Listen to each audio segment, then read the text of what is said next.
Okay, so here it is.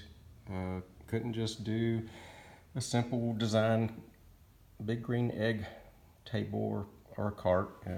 Had to go through, do some more figuring and come up with something that a regular person wouldn't do.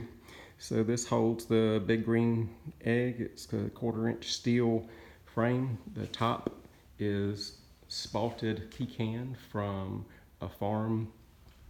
It was over a 200-year-old tree that went down. This was just a limb from it. And below that is wormy red oak from a tree that was a little more than 250 years old. So it's reclaimed wood.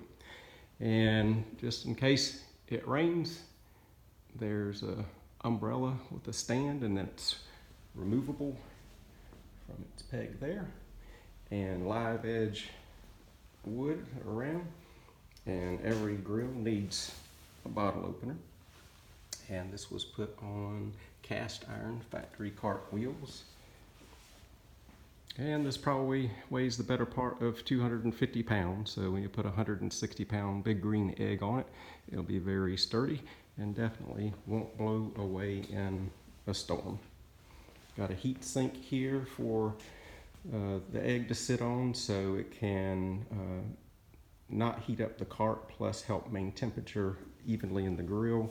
And then a back kick just to make sure if the lid got heavy and were to pull it off balance that the big green egg can't fall over.